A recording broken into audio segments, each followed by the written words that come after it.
ਦਿੱਲੀ ਚਲੋ ਅੰਦੋਲਨ ਦੀ ਦੂਜੀ ਵਰ੍ਹੇਗੰਢ ਮੌਕੇ ਤੇ ਕਿਸਾਨਾਂ ਦੇ ਵੱਲੋਂ ਮੁੜ ਤੋਂ ਹੱਲਾ ਬੋਲਿਆ ਗਿਆ ਹੈ। ਵੱਡੀ ਗਿਣਤੀ ਦੇ ਵਿੱਚ ਮੋਹਾਲੀ ਦੇ ਵਿੱਚ ਕਿਸਾਨ ਇਕੱਠੇ ਹੋਏ ਤਾਂ ਦਿੱਲੀ ਚਲੋ ਅੰਦੋਲਨ ਦੀ ਦੂਜੀ ਵਰ੍ਹੇਗੰਢ ਤੇ ਪੰਜਾਬ ਦੇ ਕਿਸਾਨ ਮੁੜ ਤੋਂ ਮੰਗੀਆਂ ਹੋਈਆਂ ਮੰਗਾਂ ਨੂੰ ਮਨਵਾਉਣ ਦੇ ਵਾਸਤੇ ਮੁੜ ਤੋਂ ਇੱਕ ਵਹੀਰਾ ਘੱਤ ਦੇ ਮੋਹਾਲੀ ਪਹੁੰਚੇ ਨੇ। ਤਾਂ ਦੱਸ ਦਈਏ ਕਿ ਸੂਬੇ ਦੇ ਸਾਰੇ ਹਿੱਸਿਆਂ ਤੋਂ ਔਰਤਾਂ ਦੇ ਸਮੇਤ 32 ਯੂਨੀਅਨਾਂ ਦੇ ਬਹੁਤ ਸਾਰੇ ਕਿਸਾਨ ਇੱਥੇ ਪਹੁੰਚੇ ਨੇ। ਤਾਂ ਸੰਯੁਕਤ ਕਿਸਾਨ ਮੋਰਚੇ ਨੇ ਦੱਸ ਦਈਏ ਕਿ ਆਪਣੇ ਅੰਦੋਲਨ ਦੇ ਦੂਜੇ ਪੜਾਅ ਦੀ ਸ਼ੁਰੂਆਤ ਦਾ ਐਲਾਨ ਕੀਤਾ ਹੈ ਤੇ ਅੱਜ ਤੋਂ ਇਸ ਦੀ ਵੱਡੀ ਗਿਣਤੀ ਦੇ ਵਿੱਚ ਜਿਹੜੀ ਸ਼ੁਰੂਆਤ ਹੈ ਉਹ ਕੀਤੀ ਗਈ ਹੈ। ਤਾਂ ਕਿਸਾਨ ਆਗੂ ਬਕਾਇਆ ਘੱਟੋ ਘੱਟ ਸਮਰਥਨ ਯਾਨੀ ਕਿ MSP ਦੀ ਗਾਰੰਟੀ ਅਤੇ ਕਈ ਹੋਰ ਪੈਂਡਿੰਗ ਮੰਗਾਂ ਨੂੰ ਲੈ ਕੇ ਪੰਜਾਬ ਦੇ ਰਾਜਪਾਲ ਨੂੰ ਇੱਕ ਮੰਗ ਪੱਤਰ ਜਿਹੜਾ ਆ ਉਹ ਸੌਂਪਣ ਜਾ ਰਹੇ ਨੇ। ਸੋ ਦੱਸ ਦਈਏ ਕਿ ਅੱਜ ਦਿੱਲੀ ਚਲੋ ਅੰਦੋਲਨ ਦੀ ਦੂਜੀ ਵਰ੍ਹੇਗੰਢ ਹੈ ਤਾਂ ਇਸ ਨੂੰ ਸਮਰਪਿਤ ਕਿਸਾਨ ਵੱਡੀ ਗਿਣਤੀ ਦੇ ਵਿੱਚ ਮੋਹਾਲੀ ਵਿੱਚ ਇਕੱਠੇ ਹੋਏ ਨੇ, ਜਿਸ ਦੇ ਚੱਲਦਾ ਇੱਕ ਚੰਡੀਗੜ੍ਹ ਤੱਕ ਮੋਹਾਲੀ ਤੋਂ ਸ਼ੁਰੂ ਕਰਕੇ ਪੈਦਲ ਮਾਰਚ ਵੀ ਕੱਢਿਆ ਜਾ ਰਿਹਾ ਹੈ। ਤਾਂ ਪੁਲਿਸ ਦੇ ਵੱਲੋਂ ਵੀ ਪੁਖਤਾ ਪ੍ਰਬੰਧ ਕੀਤੇ ਗਏ ਨੇ। ਸੋ ਦਿੱਲੀ ਚਲੋ ਅੰਦੋਲਨ ਦੀ ਦੂਜੀ ਵਰ੍ਹੇਗੰਢ ਤੇ ਪੰਜਾਬ ਦੇ ਕਿਸਾਨ ਵੱਡੀ ਗਿਣਤੀ ਦੇ ਵਿੱਚ ਮੋਹਾਲੀ ਵਿੱਚ ਇਕੱਠੇ ਹੋਏ ਤਾਂ ਸੂਬੇ ਦੇ ਸਾਰੇ ਹਿੱਸਿਆਂ ਤੋਂ ਕਿਸਾਨ ਜਿਹੜੇ ਨੇ 32 ਯੂਨੀਅਨਾਂ ਦੇ ਕਿਸਾਨ ਨੇ ਜੋ ਕਿ ਮੋਹਾਲੀ ਦੇ ਵਿੱਚ ਇਕੱਤਰ ਹੋਏ ਨੇ। ਸੰਯੁਕਤ ਕਿਸਾਨ ਮੋਰਚੇ ਨੇ ਦੱਸ ਦਈਏ ਕਿ ਸ਼ੁੱਕਰਵਾਰ ਨੂੰ ਆਪਣੇ ਅੰਦੋਲਨ ਦੇ ਦੂਜੇ ਪੜਾਅ ਦੀ ਸ਼ੁਰੂਆਤ ਦਾ ਐਲਾਨ ਕੀਤਾ ਸੀ ਤੇ ਅੱਜ ਉਸ ਦੀ ਸ਼ੁਰੂਆਤ ਕੀਤੀ ਗਈ ਹੈ। ਕਿਸਾਨ ਆਗੂ MSP ਅਤੇ ਕਈ ਹੋਰ ਮੰਗਾਂ ਨੂੰ ਲੈ ਕੇ ਜਿਹੜਾ ਪੰਜਾਬ ਦੇ ਰਾਜਪਾਲ ਬਨਵਾਰੀ ਲਾਲ ਪੁਰੋਹਿਤ ਦੇ ਨਾਲ ਮੁਲਾਕਾਤ ਕਰਨਗੇ ਅਤੇ ਉਹਨਾਂ ਨੂੰ ਮੰਗ ਪੱਤਰ ਸੌਂਪਣਗੇ।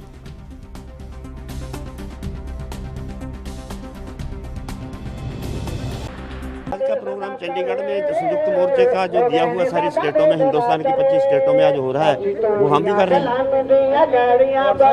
आज का क्या प्रोग्राम, कितने लोग यहाँ पे इकट्ठे हो रहे हैं? आज आप देख लेना, हजारों लोग इकट्ठे होंगे, लाख के लोग लगभग इकट्ठे होंगे। औरतों की गिनती 50-60 हजार। उसके बाद क्या प्रोग्राम है, कहाँ जाने का?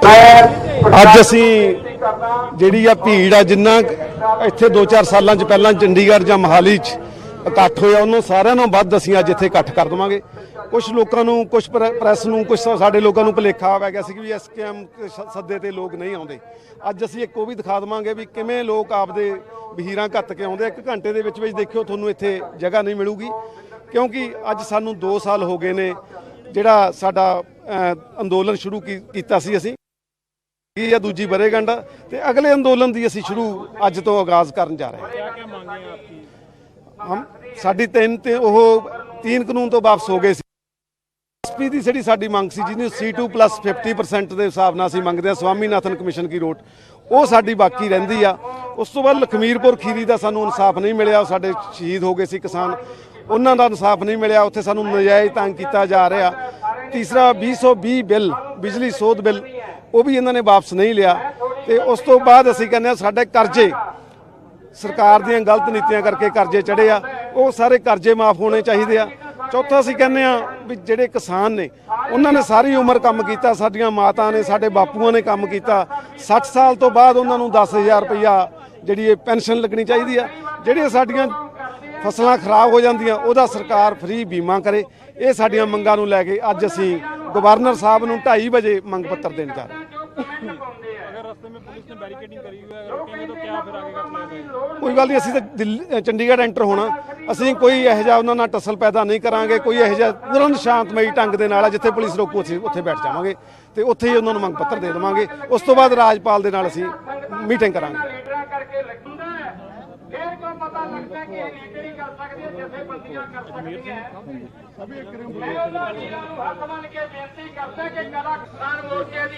कितने किसान अभी तक इकट्ठे हो चुके हैं और अभी आगे का क्या प्रोग्राम रहेगा? देखिए, आज संयुक्त किसान मोर्चे की तरफ से देश भर का ये आंदोलन है।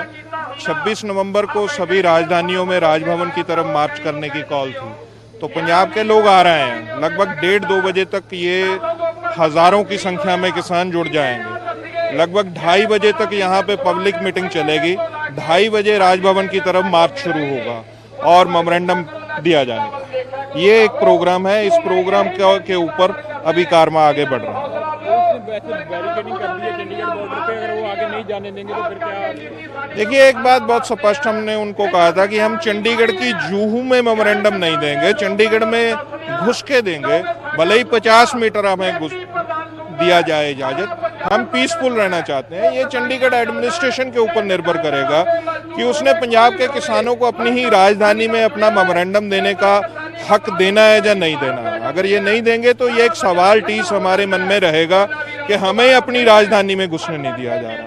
तो अगर वो 100 मीटर 50 मीटर भी ये देंगे तो हम लोग अपना मेमोरेंडम हैंड ओवर करके पीसफुली डिस्पर्सल हो जाएंगे। तो पंजाब सरकार से भी कोई मांगे हैं या सिर्फ केंद्र सरकार की आप? आज हमारा आंदोलन देश में जो नेशनल लेवल के इश्यूज हैं उसके ऊपर है। जैसे हम लोग आज MSP फार्मूले तहत उसका लीगल गारंटी मांग रहे हैं दिल्ली बॉर्डरों से।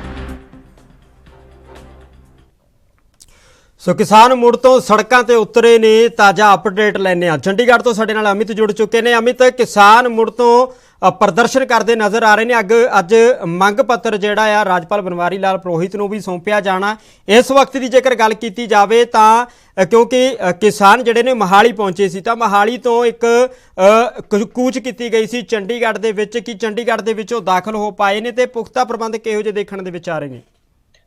हाँ जी, पर हम बिल्कुल सीधे तौर पे कह सकते हैं तो किसान चंडीगढ़ एंटर कर चुके हैं। जी हाँ, बाकायदा जैसे कि उनकी तरफ से कहा गया था, चंडीगढ़ प्रशासन से उनकी सहमति बनी थी, तो उसके बाद किसान मोहाली से चंडीगढ़ के अंदर आए थे। करीब 800 मीटर तक अंदर आए थे और जब हमने खुद उनसे बात की तो उन्होंने बोला कि हमारी एक सिंपल डिमांड थी कि हम चंडीगढ़ के अंदर आके अपना मेमोरेंडम देंगे। हमारा मार्च बिल्कुल पीसफुल रहने वाला था और एक कॉल दी गई थी कि आज एक सिंगल डे प्रोटेस्ट है और हम अंदर आके अपना प्रोटेस्ट समाप्त करेंगे। तो ये हम कह सकते हैं कि पूरे 2:30 बजे के करीब वो लोग चंडीगढ़ के अंदर एंटर कर चुके थे। सबसे पहले हमें खुद रुलदो सिंह मानसा मिले, बॉर्डर पे आके वो बैठे और एक एक करके बाकी के किसान भी आगू आने लगे थे। और उसके बाद हम कह सकते हैं कि अभी ठीक थोड़ी देर पहले खुद चंडीगढ़ पुलिस उन्हें बस में बैठाकर जो 6 मेंबरी कमेटी बनाई गई थी उनके द्वारा कमेटी के मेंबर्स को पंजाब राजभवन लेके गई, जहां पे पंजाब के राज्यपाल को चंडीगढ़ पहुंचे किसान अपना मेमोरेंडम सौंपेंगे। तो आप देख सकते हैं जो कॉल दी गई थी कि बड़ी संख्या में किसान यहाँ पहुंचेंगे और वो चंडीगढ़ में यहाँ पहुंचे। वह हरियाणा की तरफ से कॉल की बात करें तो हरियाणा से भी बड़ी संख्या में बाकायदा किसान आगू इकट्ठे हुए और वो भी चंडीगढ़ की बॉर्डर तक पहुंचे। तो पंजाब में जहाँ पे हम बात कर सकते हैं गुरुद्वारा साहिब से कूच करना था, वो कूच हुआ है और बड़ी संख्या में वहां पर भी किसान इकट्ठा होकर अब चंडीगढ़ के अंदर एंटर कर चुके हैं। और चंडीगढ़ के और मोहाली बॉर्डर के बीच में जो एक एरिया है वहां पे आके उन्होंने अपना पक्का धरना एक लगाया हुआ है, जो कि मेरे ख्याल से मेमोरेंडम देकर वापस आने पे किसानों की तरफ से जैसे बताया गया है कि खत्म कर दिया जाएगा। अभी वो राज्यपाल के पास गया और वहां पे अपना मेमोरेंडम सौंपेंगे। ਅਮਿਤ, ਜੇਕਰ ਮੰਗਾਂ ਦੀ ਗੱਲ ਕੀਤੀ ਜਾਵੇ, ਮੰਗਾਂ ਕਿਹੜੀਆਂ ਨੇ? ਕਿਉਂਕਿ ਲਗਾਤਾਰ ਕਿਸਾਨ ਸੜਕਾਂ ਤੇ ਉਤਰਦੇ ਨਜ਼ਰ ਆ ਰਹੇ ਨੇ। ਲਗਾਤਾਰ ਜਦੋਂ ਪਹਿਲਾਂ ਦਿੱਲੀ ਦਾ ਕਿਸਾਨ ਅੰਦੋਲਨ ਚੱਲਿਆ ਸੀ ਤਾਂ ਉਹਦੇ ਵਿੱਚ ਕੁਝ ਮੰਗਾਂ ਸੀ ਜਿਨ੍ਹਾਂ ਨੂੰ ਮੰਨ ਲਿਆ ਗਿਆ ਸੀ। ਹਾਲਾਂਕਿ ਉਹਨਾਂ ਨੂੰ ਹਾਲੇ ਤੱਕ ਪੂਰਨ ਤੌਰ ਦੇ ਉੱਤੇ ਨੋਟੀਫਿਕੇਸ਼ਨ ਉਹਨਾਂ ਦੇ ਜਾਰੀ नहीं ਹੋਏ। ਕੁਝ ਮੰਗਾਂ ਨੇ, ਉਹਨਾਂ ਦੇ ਬਾਰੇ ਵੀ ਅਸੀਂ ਜਾਣਨਾ ਚਾਹਾਂਗੇ।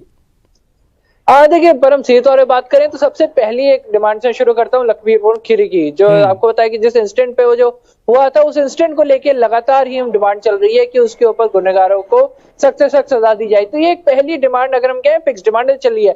उसके बाद आपको याद होगा कि आज किसानी आंदोलन को खत्म हुए 2 साल हो गए हैं। जब उस चीज को देखते कंसिडर करवाने की बात है कि इन जो 2 साल इसको अब दोबारा शुरू करना है।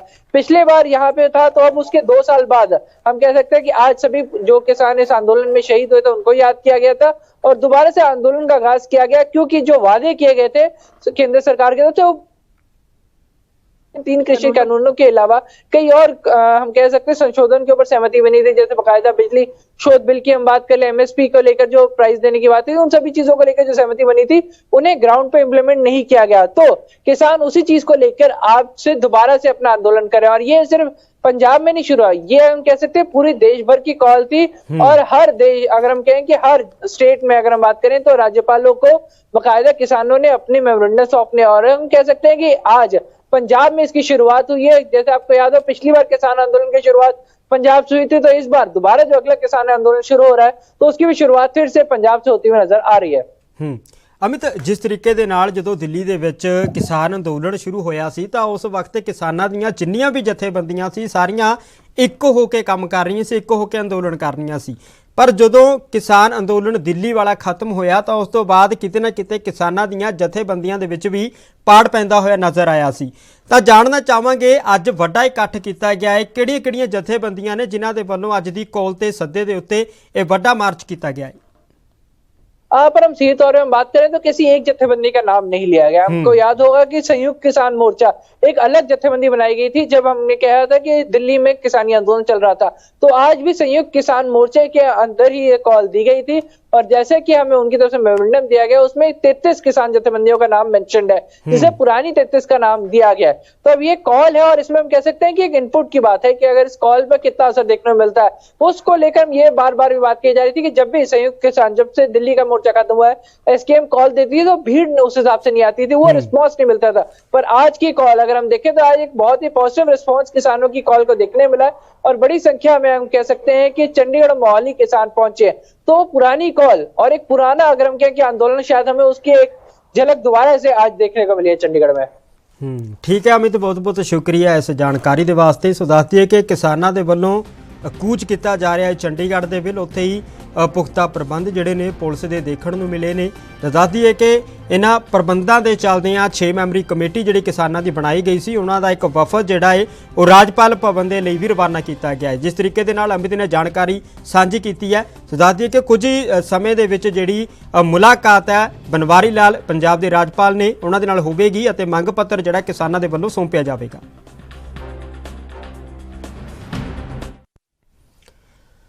ਸੋ ਯੂਨਾਈਟਿਡ ਕਿਸਾਨ ਮੋਰਚੇ ਦੇ ਵੱਲੋਂ ਅੱਜ ਇੱਕ ਦਿਨ ਦਾ ਸੱਦਾ ਦਿੱਤਾ ਗਿਆ ਸੀ। ਤਾਂ ਇਸ ਦੇ ਤਹਿਤ ਪਹਿਲਾਂ ਮੋਹਾਲੀ ਦੇ ਵਿੱਚ ਇੱਕ ਟਰੈਕਟਰ ਰੈਲੀ ਰੱਖੀ ਗਈ ਤੇ ਉਸ ਤੋਂ ਬਾਅਦ ਚੰਡੀਗੜ੍ਹ ਦੇ ਅੰਦਰ ਦਾਖਲ ਹੋ ਕੇ ਪੰਜਾਬ ਦੇ ਰਾਜਪਾਲ ਨੂੰ ਮੰਗ ਪੱਤਰ ਸੌਂਪਿਆ ਜਾਵੇਗਾ। ਸੋ ਦੱਸ ਦਈਏ ਕਿ 6 ਮੈਂਬਰੀ ਇੱਕ ਕਮੇਟੀ ਬਣਾਈ ਗਈ ਸੀ, ਉਹ ਵਫਦ ਜਿਹੜਾ ਹੈ ਪੰਜਾਬ ਦੇ ਰਾਜਪਾਲ ਬਨਵਾਰੀ ਲਾਲ ਦੇ ਨਾਲ ਮੁਲਾਕਾਤ ਕਰੇਗਾ ਤੇ ਆਪਣੀਆਂ ਮੰਗਾਂ ਨੂੰ ਲੈ ਕੇ ਜਿਹੜੀ ਹੈ ਉਹ ਮੁਲਾਕਾਤ ਕਰਕੇ ਆਪਣਾ ਮੰਗ ਪੱਤਰ ਵੀ ਸੌਂਪੇਗਾ।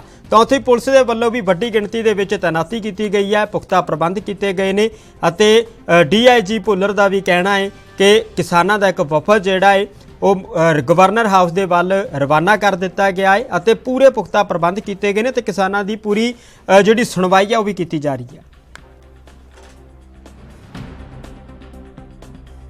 ਹਾਂਜੀ, ਜਿਹੜੀ ਇੱਕ ਸਾਡੀ 6 ਮੈਂਬਰੀ ਕਮੇਟੀ ਬਣਾਈ ਹੈ ਉਹ ਸਾਰੀ ਗੱਲਬਾਤ ਉਹਨਾਂ ਪ੍ਰਸ਼ਾਸਨ ਨਾਲ ਚੱਲ ਰਹੀ ਹੈ ਵੀ ਕਿੱਥੋਂ ਤੱਕ ਸਾਨੂੰ ਲੈ ਕੇ ਜਾਂਦਾ ਪ੍ਰਸ਼ਾਸਨ, ਕਿੰਨਾ ਚੰਡੀਗੜ੍ਹ ਦੇ ਅੰਦਰ ਲੈ ਕੇ ਜਾਂਦਾ, ਕਿੰਨਾ ਮਤਲਬ ਗਾਹਾਂ ਸਿੱਧਾ ਗਵਰਨਰ ਨਾਲ ਗੱਲ ਕਰਾਉਂਦਾ ਹੈ ਨਹੀਂ ਕਰਾਉਂਦਾ, ਉਹ ਸਾਡੀ 6 ਮੈਂਬਰੀ ਕਮੇਟੀ ਨੂੰ ਸਾਰਾ ਪਤਾ ਹੈਗਾ। ਉਸमें मतलब ਕਾਦੀਆਂ ਸਾਹਿਬ ਨੇਗੇ, ਮਲੂਕ ਸਿੰਘ ਹੈਗਾ, ਹੋਰ ਸਾਥੀ ਨੇਗੇ, ਉਹ ਨੇਗੇ, ਉਹਨਾਂ ਨੇ ਸਾਰਾ ਕੁਝ ਸਾਰਾ ਤੈਅ ਕਰਨਾ ਹੈ। ਹਾਂ, ਜੋ ਕਿੰਨੇ ਵਜੇ ਚੱਲਣਾ? ਮਾਰਚ ਉੱਥੋਂ 2:30 ਵਜੇ। ਕਿਵੇਂ ਨਾ ਮਾਰਚ ਤਾਂ ਹੋਊਗਾ ਗੱਲ ਹੋ ਜੇ ਗਵਰਨਰ ਸਾਰੀਆਂ ਮੰਗਾਂ ਮੰਨ ਜੇ ਮਾਰਚ ਤਾਂ ਵੀ ਹੋਊਗਾ, ਮਾਰਚ ਤਾਂ ਹੁਣੇ ਹੋਣਾ। ਮੈਂ ਦੇਖ ਲੈ ਵੀ ਆਹ ਥਾਂ ਕਿੱਥੋਂ ਦਾ ਚੰਡੀਗੜ੍ਹ ਦਾ, ਚੰਡੀਗੜ੍ਹ ਤਾਂ ਪਹੁੰਚ ਗਏ ਤੁਸੀਂ, ਕਰੋ ਨਾ ਅੱਗੇ ਸਮਝ ਗੱਲ। ਹੁਣ ਜੇ ਗਾਹਾਂ ਜਾਣ ਦਿੰਦੇ ਦੇਖਦੇ ਕੀ ਕਰਦੇ ਨੇ, ਮਤਲਬ ਗਾਹਾਂ बढ़ते। और दसो बंदियों के मेन प्रोमिनेंट लीडर्स ही, उनसे के साथ बड़ी डिटेल मीटिंग हुई है। चंडीगढ़ के भी रिप्रेजेंटेशन थी उसमें और पंजाब के भी हम सारे ऑफिसर्स थे। उसमें उन्होंने श्योर किया है कि ये जो जगह है जहाँ पे आप देख रहे हैं कि स्टेज उन्होंने लगाई है, तो वहीं पे आके वो सारा अपना मार्च जो है वो उस पर संबोधित करेंगे उसको। और मुझे उम्मीद है कि जो उन्होंने एश्योरेंस दी है उस पर बिल्कुल ठीक खरा उतरेंगे सारे, और हमें विश्वास भी है इस बात का। बाकी जो तैयारी है लॉ एंड ऑर्डर फ्रंट पे वो, और ट्रैफिक मैनेजमेंट पे डाइवर्शन, तो आम क्या उसको तकलीफ़ ना हो, कम से कम तकलीफ़ हो, वो हमने की है। एंड काफ़ी हैवी डिप्लॉयमेंट भी है। एंड जो पुलिस फोर्स है वो सारी वेल ट्रेन्ड है और तकरीबन 1600 के करीब पंजाब पुलिस के ऑफिसर्स और जवान तैनात किए गए हैं। And they are well prepared. पर मुझे पूरी उम्मीद है कि जो जैसे किसान लीडर्स की तरफ से एश्योरेंस आई है तो it will be a very peaceful event. तो कितने लोगों को सर आगे जाने की परमिशन मतलब आप लोग देंगे, और आगे चंडीगढ़ पुलिस से जो कोऑर्डिनेशन हो रहा है किसानों का आपका? देखिए, वो चंडीगढ़ एडमिनिस्ट्रेशन ने उनसे रब्ता करके वो सारी मोडेलिटीज़ वर्कआउट कर ली हैं। मेरा उस पर कमेंट करना ठीक नहीं लगता। हम अपने एरिए में सारी उनके साथ वेल कोऑर्डिनेटर, वेल ऑयल्ड ये सारा अरेंजमेंट हो रहा है। ये कोई ऐसे नहीं हो रहा कि ये उनकी टेरिटरी है, और यह सारी पंजाब पुलिस भी उनके साथ इधर डिप्लॉयड है।